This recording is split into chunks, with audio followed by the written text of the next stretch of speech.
Loft 100 Studios, the Big Biz Show, our affiliates, and our hosts are not registered investment advisors or broker-dealers. Our show hosts make no commitment that the purchase of securities or companies profiled or otherwise mentioned in our programming are suitable or advisable for any person, or that an investment in such securities will be profitable in general. Given the nature of the company's profile and the lack of an active trading market for their securities, investing is highly speculative and carries a high degree of risk. We profile selected publicly traded and privately held companies on our program.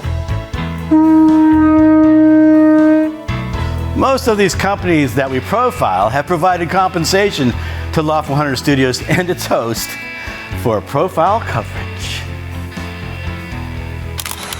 From time to time, we sell shares of the companies profiled in the open market that we receive as compensation for coverage of client companies, but never sell stock if we're speaking about, interviewing, or covering a public company who has paid compensation. Specific questions and compensation can be obtained by contacting producer at sullyentgroup.com. Listeners should verify all claims and conduct their own due diligence before investing in securities mentioned on this program.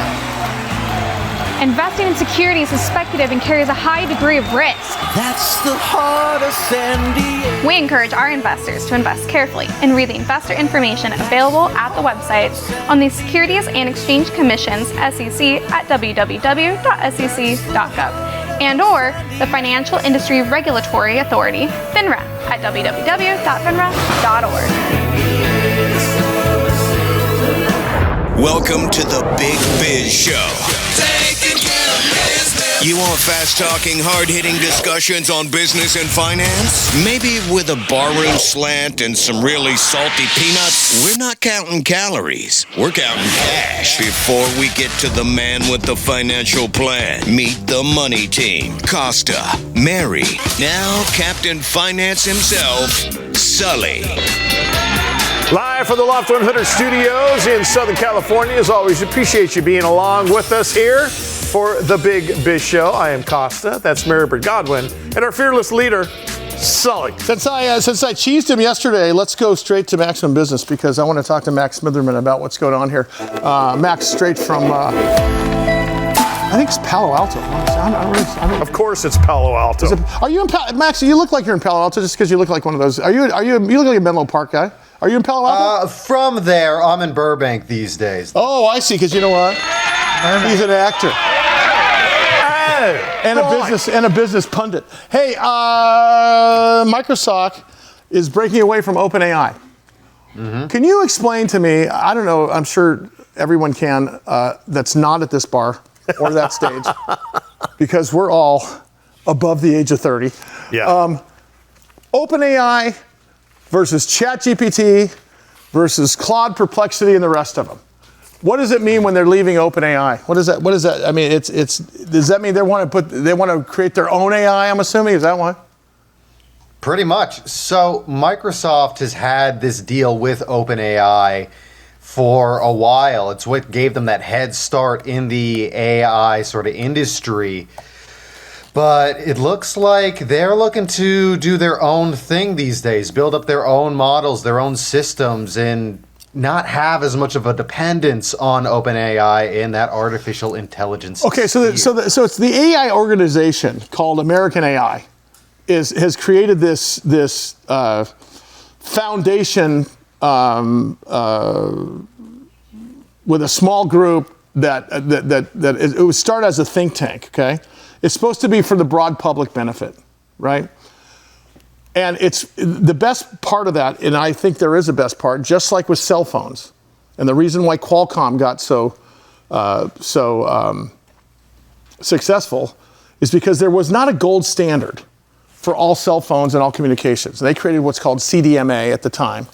And now there was a portal from wherever you were calling from, whatever device you had, there was an on-ramp that everyone could use, whether you go to AT&T, T-Mobile at the time, AirTouch Cellular, all that stuff. OpenAI tried to create the same thing for it to be with liberty and justice for all. So there was a best practices from the beginning, because Obviously, when you have all the people that are currently living in the Matrix in dark basements that are doing this stuff, if there was a wild, wild west of AI, you would have had even worse problems in identifying what was real and what was not real in terms of financial transactions, in terms of even looking at your social media.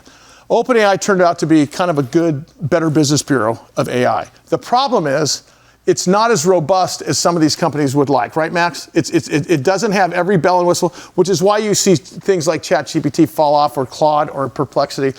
What is Microsoft's angle here? I mean, do they think that the plan is to have a more state-of-the-art, I mean, obviously using the best practices, is it about being state-of-the-art? Because they're not first to market, but I think they're going to be the next, I think the ticket from the Chevy Volt to the Tesla, I think you can figure out what's going on here, right? State-of-the-art is exactly what they're looking to do, where you have Microsoft's AI CEO, I believe it's Mustafa Suleyman, said that their plan is to have state-of-the-art models for multiple different types of data, including ones for text, for audio, and for images. And what makes their move to create their own models now is an interesting development in a series of companies moving away from partnerships with and a dependence on it's almost like, yeah, I don't like your 8-track tape player anymore. I'm going to go to cassette now. And now I don't like your cassette player anymore. I'm going to go to CD-ROM. Now, keep in mind, this is a public for-profit organization. This is not a not-for-profit, okay? And Microsoft held a pretty big stake in this thing. Didn't they reduce their holdings, Max? Didn't they originally own a certain percentage, and they have little by little diverted out of that investment, and it looks like that's caused a little bit of a strain on the relationship?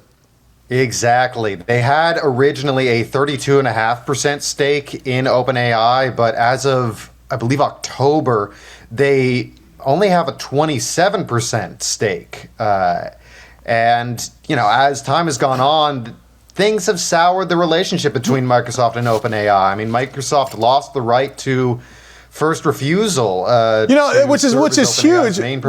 Which is huge for because what they did, they tried to be big brother. We're going to give you the most money. You have to come to us first. Here's the problem.